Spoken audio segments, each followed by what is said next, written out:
together. Can you sort of talk about... It was impossible to get through those scenes. I mean, if there's ever any tension or anything that was odd at times, there was John cracking a joke, singing a song, dancing, making us all laugh. It was, for me as an actor, to work with these boys, it was the greatest experience I've ever had. The fun that we had, the love that we shared, the hours that we put in. I love these guys. I love you, man! No!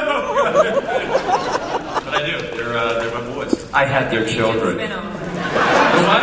Legion spin-off. A Legion spin-off would be really good. Neil and I already want to do a spin-off. Right? The Odd Couple would be awesome. The Legion, when Mark Guggenheim told, when he had the phone call with each of us individually, he told us that was what he was planning on doing, they wanted to do in Legends. I was totally, stoked for it. And Neil and I had already worked together on Arrow for a little while, and we knew each other's kind of work ethic and what we, like to have fun but get the work done. That's the motto. And then when Matt came into it, he's a complete fucking idiot. So, the three of us together was almost like the Three Stooges.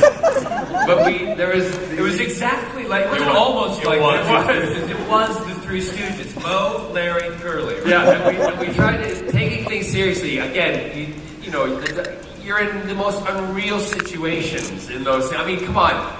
Those speeches that you had to do, Matt, the Spear of Destiny speeches, with all of us looking at you like, what are you talking about? And it's making sense of it. And then you're going, no, do it again, I gotta do it again, I gotta get it right, do it again. You had some tongue twisters last year. Oh, unreal. It was good. Anyway, so yeah, we loved playing together. Lots of fun. Maisie. Does that answer your question? Yes, it does. Great. But I have a question for Maisie now. Yes. I was going to ask you what it was like for you to sort of come aboard the show full time with this insane cast of people, and how that worked for you. Yeah, it's been such a pleasure. I think it's the most wonderful, cohesive cast, and having so many amazing personalities has been really fun. And we just dress up in leather and run around and we be superheroes. It's kind of the dream, I think. So, yeah. And what has been, this is for all of you, what has been your favorite part of being involved with Legends tomorrow? Well, my favorite part, I can just say, is, again, getting to work with these two guys. Most of my stuff was with them. If I was working, it was usually with them. I very rarely got to work with the Legends. And getting to know John, who I think has a bit of a reputation as an energetic one, maybe? I don't know. But he's also exactly, I forget the phrase he used to describe it earlier. He's so prepared every day. He is so ready to work, and he's so well informed about he was my go-to source about the DC-verse. If I ever had a question about anything, I'd go to Barrowman, and he'd have the answer. Pronunciations, anything. He was the man. And so to get to work with somebody like that is always a joy. Getting to know Neil, a saint of the movie. It really was my favorite thing. I didn't know what to expect, and it was terrific.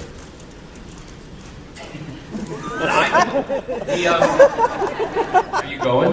I was crying there. Were you? Never stop John when he starts talking. Don't stop. No, I liked a lot of the stuff off camera. That, like for instance, I didn't know Maisie prior to Legends, and I just thought this is a gorgeous Brit girl coming over and doing some work, and so I would get to know her when we were off camera. We had some really good chats and stuff, really good. And that to me. And I love the fact that you said about, knowing the stuff and doing all that. That's one thing, but getting to know people off camera, it's great to go on and play. You all know, I'm a geek, I'm a nerd.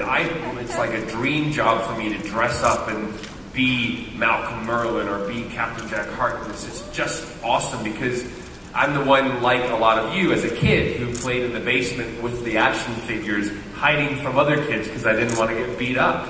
So, now we can be proud of it. And the fact that there's this whole younger generation and also people who've been drawn into this world of superherodom, that hadn't been in it before, we're kind of spreading the love around. That's for me what it's all about. It's getting that family atmosphere, and Neil's a big family man, and that whole, all of us had the same attitude, and that's what I loved about it. Everybody was there with the same attitude for fun, laughter, and really just to have a good time. And you guys loved it, so it was great. Like icing on the cake. I have to say, you guys are incredible. It's the most supportive, wonderful fandom, I must say. So it's a real pleasure to join you and to interact with you. So thank you. We have some questions. I'll go there on the left. I love questions. Hi. Since you were all on a time-traveling TV show, I was wondering when in history and where you would go and why. I hate you.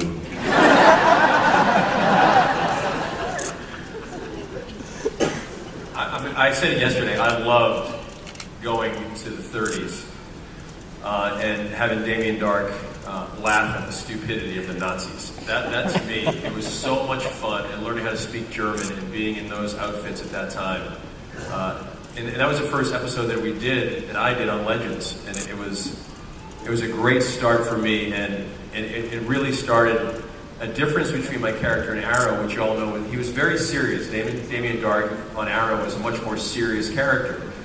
And then when we got to Legends, it changed quite a bit because I got to work with these guys, and we infused so much fun, and we remember that it's a comic book story, and we infused so much comedy into these characters in the most absurd of situations. And for us to dig into that part of the show was awesome because we know you guys loved it, and look how many people are here today to listen to us talk about the great show of Legends. And it's because of you guys that we really dug deep and tried to figure out how to make Legends not just about time travel, but about humanity. And that's, for us, that was the best part about being on the show last year. Are you also thinking about where we would go personally, or also as the character? He sat down already. Just raise your hand. I think you meant personally. Okay, hi, I'm back. Would you like as the character or personally? Personally. Oh, okay. I would go back to the 40s. I'd actually make 2 stops because not only could I travel with Matt over there in his cylinder going all over the place as a Flash, but I do know a doctor who can take me to a second place. And I would do 2 stops. One would be in the 40s, and I'd go back and audition for some 40s, 50s MGM musicals. Because I met Howard Keel once, who's a big, and also Gene Kelly. And they said, if I was ever around in the 40s, I'd have been great competition for them when they saw me in a couple of musicals. So I'd go do that, see if it was true. And then the other one, I'd go back to probably the early 80s, and I would go back to meet my grandmother, who was a big supporter, who sat and watched all of my shows when I performed live. She sat in a wheelchair, she would sit right there in the front and watch, and I'd go back to her and I'd sit with her and I'd say, "Here, come with me and watch what happens." And that would be awesome.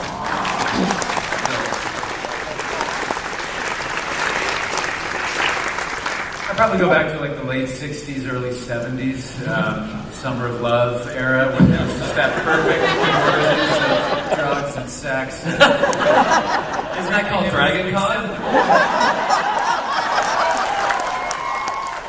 Oh, I'm already here! Hey, no! I go to bed too early. That's the first thing that occurs to me, and then there's also a thought of I'd go back to maybe 1979 and talk to my 9-year-old self and say, "Chill out, dude. Relax a little bit. It's gonna be just fine. Don't worry." I was a little bit of an anxious kid, so I talked to him, and it probably only scared the shit out of me. But I at least want to make the effort, and then I go back to 2008 and I try and buy some real estate. I think I studied anthropology and archaeology, so I think I'd love to see the Mayan or the Aztec empires. Yeah, that'd be amazing. The Roman Empire, just watch, learn. Have you ever been to the Mayan? No, that's on the list.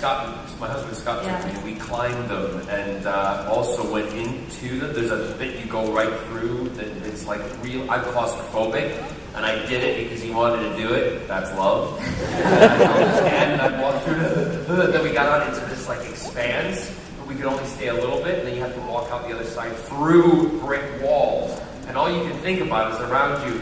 There's a huge temple around me right now. If it moves, I'm crushed. So you gotta see him. It's gonna fall backwards.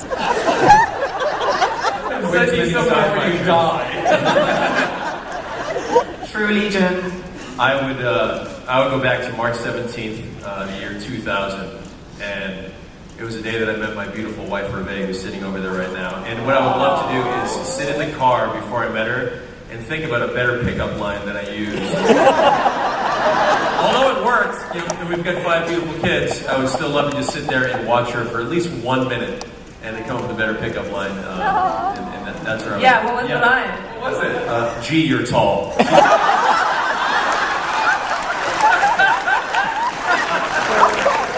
wife is 6'3", and that was the best thing that came out of this stupid Irishman's mouth was gee, you're tall. Wait, do you remember what you said back? Do you remember? You do? And you're American. That's what she said. And you're American. And that was it? You guys had it figured out. I bet it was a little more naughty than that. Matt, I wanted to ask you, last season, one of the most interesting scenes is you and Brandon were trapped alone together. And there's all this craziness going on with the moon and things, but the two of you in that scene, that was really well done. It was really tight. It was really tense. Can you kind of talk a little bit about filming that? Oh, thanks. Yeah, that was. I mean, I think there was a moment of camaraderie there, right? It was one of the few moments in the season where I did get to interact on a significant level with one of the legends, and it happened to be the guy who also is always the smartest guy in the room, which is what Eobard thinks he is. And so they related on that level. I mean, really, the whole time Eobard's playing him. Because he needs to, he knows he needs him to get off the moon, to get this piece of the spirit destiny and get out of there. But I think there was a moment of actual human connection there that resonated with viewers and made them see Eobard as something more than just a supervillain, as somebody who, with a past, with a passion for things, and certainly some degree of damage that they can't quite understand. So working with Brandon too was terrific. I mean, he's just the sweetest guy on the planet, and like these guys, just shows up ready to work, ready to go, ready to find something new, ready to be surprised. And probably the most difficult part of the scene was being strapped into that damn harness. I saw a picture of you on Instagram strapped into the harness flying. It's hard on the hips, kids, to fly, to be weightless. And other things. It's definitely hard on other things. But I found it quite erotic to look at. I was waiting, John. I was waiting. It took forever. Seriously. I hearted that picture a lot. John stayed in that harness all night long.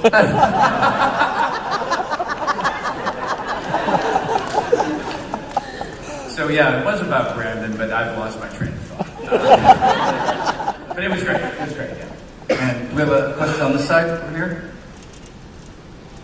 Do you think that Captain Coldbug return to the show as one of the team?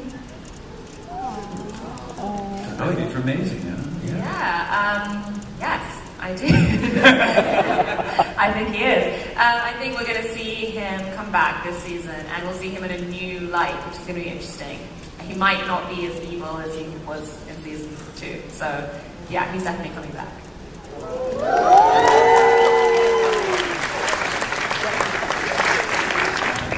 Hi, so I have a question for John. Is there any behind-the-scenes stories of you and Neil in the Star Wars episode with George Lucas? Absolutely none. I just remember being in that trash compactor and you three standing on top. It was like 3 a.m., pouring with rain, and they were just standing there like, and we were just sitting in this trash compactor for about 5 hours. Definitely a highlight. And Neil and I were like, please shoot us first. And then go into the trash compactor and shoot them. Please, we're ready to go. We're done. Let the old boys go home. No, we had some good laughs. There was it wasn't so much of the Star Wars episode. It was the one when it was late at night, Neil, and we had just finished eating. And we were about to do a shot in an elevator. And you came running to me, and we were thinking about something to do, because we always wanted to make it a little interesting, even if we were just standing there. And Neil came to me and said, let's get some toothpicks. I'm like, what? He said, let's get some toothpicks. He said, we've just eaten. Because the bad guys just had some roast beef sandwiches? Yeah, they just had roast beef sandwiches, we'll pick our teeth or suck on a toothpick. And then we both, I think it was Neil who said then, and we'll, like elevator music, the girl from Ipanema. As we're about to go up and kill some people, right? And we were like, it's hysterical. It was so absurd. The whole situation was absurd. So John and I love to add to the absurdity of the situation. So why not be picking your teeth, because you might have a little something stuck in there before you kill somebody. Makes sense, doesn't it? But that's what we did all season, was try to make things a little more absurd. Yeah, more absurd. But truthfully absurd. Because the amount of people that commented on that afterwards, when we watched the episode, they were like, we can't believe you guys are like picking your teeth and ready, then you're going out and shooting up everybody. It was awesome. Yeah, that was fun. That was fun. So the Star Wars episode, for me, because I'm a Star Wars boy. And when I first moved to the States, Star Wars was the movie that made me feel like I was part of something. And I still have all my original action figures in my Darth Vader head case. I still collect stuff from Star Wars. I just bought one of the large, land speeders that you can put kids in, but it is not for any kid. It's for me.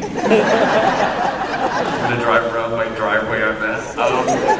So the Star Wars episode for me was a thrill, because to think that this is where my fandom and my geekdom and my real life kind of collides with my work life. I was John Barrowman helping find George Lucas. I actually thought that when we were filming. This is weird. You did. Yeah, and then to see George Lucas when we traveled back in time and all the crisscrossing, and the guns that we had would become lightsabers, and when I'm watching Star Wars, I'm like, I had a part of that. No, you really didn't, but in my head I did. So it was awesome. It was great. I loved it, and I know you had a blast too, Neil. We did. Just to go to his dorm room, to see George Lucas's dorm room, and the albums that they chose, and the little cameras that they had. There was so much great. The people who put together the sets on this show. Oh yeah. I mean, look, you go from one period to another period, week after week, all year long, and what they do, really, put a freeze frame on a show one day and look at all the stuff that they actually work on, how hard it is, what they do. We were filming the other day, it was Victorian England, and it was in this barn, and the barn was completely empty. It was this turn-of-the-century barn. It was really beautiful, but there was just hay and junk and nothing there. Came back the next day, and you'll see when it comes out in a few weeks.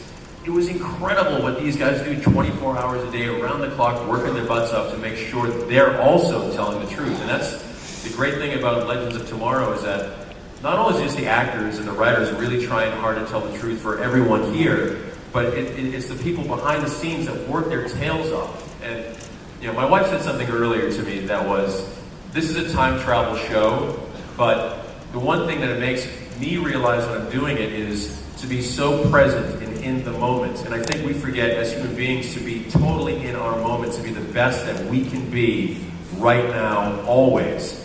It's not what happens in the future. It's not what we've done in the past. It's what we can do for ourselves right now to make this planet and this place a much better place for everyone else, not just ourselves.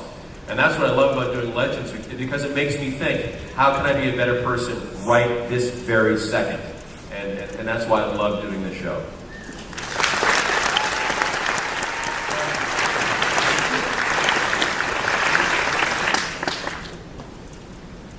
Hello.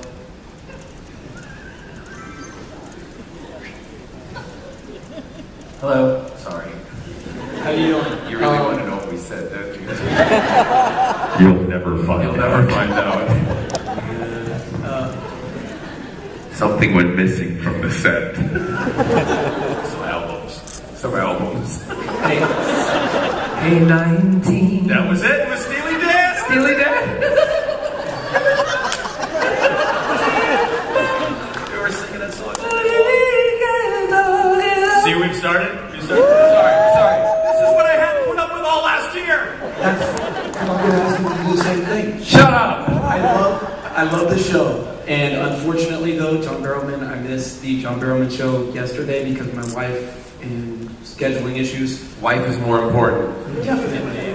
But what I wanted to ask, my favorite role you've done is when you were in The Producers. And I was hoping you'd I am not singing Springtime for Hitler. Absolutely not. No. No way. Ask him. No way. It was worth the time. You know what Joe said.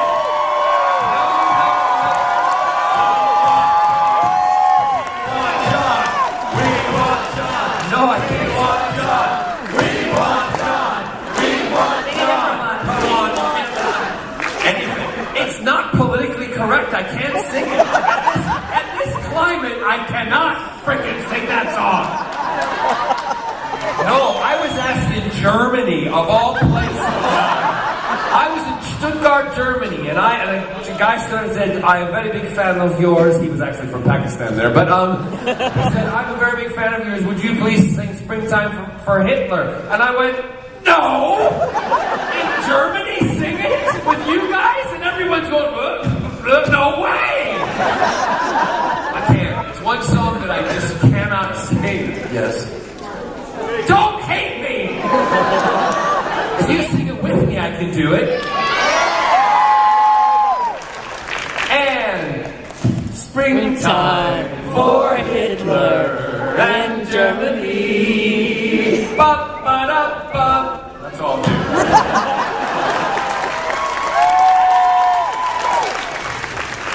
I knew we'd get him to do it. And now this poor guy has to follow that. Hi.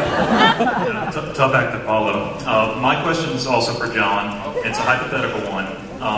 If Malcolm was to use the Lazarus Pit, who would win in a fight, him or Jack Harkness? Oh, I know the answer to this one easily. If Malcolm used the Lazarus Pit, came back, met Jack Harkness, Jack would let Malcolm beat the crap out of him and enjoy it slightly. And then after Malcolm was just about to do the last punch, Jack would flip Malcolm over and make love to him.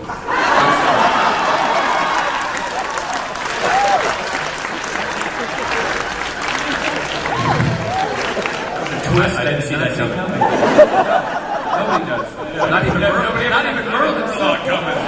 That's the reputation. Jack did, though. We have a question over here. Hello. Hi, so my question is for the Legion of Doom. All of you have such characters with huge egos, and you all have wonderful presence on camera. So I'm curious how you approach... Was it the characters' egos or the actors' have egos? I'm asking about the characters, just how as actors you approach being in that dynamic for the majority of this season. Well, when you get to play villains like this, it's pure freedom. You know, I always say that it's so much harder, like characters that I played, like Buck Compton or Wyatt Kane from Tin Man. Those characters are harder to play because they're much more me. And also, you know, especially someone like Buck Compton, where I owe it to him to really tell the truth. And it's a lot harder. When you play someone like Damien Dark, there are no rules. You can go as big as you want as long as you believe it. And, you know, to get to wear those great suits and those amazing lines and hang out with these actors, it's like the Super Bowl for me every time I go to work. These guys, we all want to win. We all want to create great, fun, fantastic, memorable bits. So to play these guys and to tap into them is such a blast for all of us.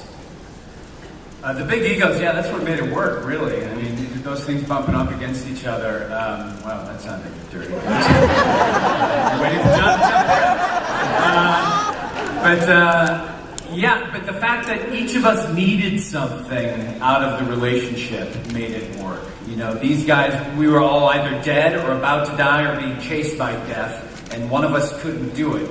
I needed these guys to get the Spear of Destiny together. We needed each other. Without that, it falls apart, no matter how fun it is, no matter how many toothpicks we chew. It just doesn't quite get there. Or scenes we chew. Or scenery we chew. Burned to the ground. But that's what I really liked about it. Is like one of my favorite episodes was the one called Legion of Doom, where these guys helped me with the Black Flash. They trap him in the vault, and we come to that true partnership of like, okay, we're all going to be equals in this. We all need something from each other. Let's go do it. Let's go get the legends. And from that point forward, I feel like the season really, for us anyway, accelerated in a really fun way. So that's what made it work for me. Merlin for me was, going back 5 years from the very beginning on Arrow. There was no backstory, really. He appeared in a few comic books in DC, which I own, and when my sister and I decided to write and ask DC if they could write Merlin's backstory of where he, the Dark Archer. That, again, like Neil was saying, you kind of have to be true then to what you've created and the history that you've put behind it. That's why Merlin was so much fun, because there was nothing much of him around. So we had kind of carte blanche, and same with Neil with Damien. It's bringing truth to it. It's bringing excitement to it. And I have to be honest in saying that playing a character, I've never played a bad guy really before. So to play the bad guy was absolutely delicious. And to play with these two gentlemen in the Legion, it was, Neil made the football reference. For me, it was like a tennis game, because Neil would do something and just go, pop, and the ball would come at you, and you'd be like, all right, I got to fire it back. And so you then do your dial, pop, the ball would go back, and then that would like be whacking the ball. It was it was almost, and I say this, and I mean it in the most respectful way, it was almost like, it was every time, no, it was like a one-upmanship. And that's what makes a good show, when everybody's playing a game and they're just trying to do this to each other, because it makes it so much better. And it was true to the relationships of the characters too. It's not just the act. It's like these guys are always trying to one up each other, and it really added. Well, that episode that when you're talking about the Legion, when we all decided to come together, we all played it away. They didn't like each other. A little, they were all out for their own thing, but then realizing that they had to band together and to defeat these young'uns, they had to band together to do it. So that was a big moment for all of them, because they had to set their egos aside and they had to band together. And then there was a trust, because they knew that if they didn't do it together, one was going to kill the other, and it would be a mess. But that time also really showed what the characters were in the Bankfold. Yes. It was you were so manic because the Black Flash was there, and you were so nervous. John was so calculated about, Merlin was so calculated about what we should do, and Damien just wanted to kill everybody.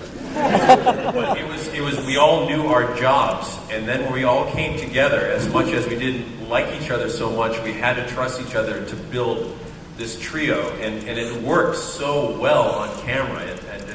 And there was a moment, in that vault. We were all doing this really heavy scene, and all of a sudden it went pause, and there was a noise that went from nowhere. We all looked at each other, still rolling, and literally trying to hold it together until Neil went, I think it was somebody off screen pretending to be the Black Flash. Yeah. It was awful. It was like someone strangling a cat in the back. It was terrible. I think you actually said, was that a crow?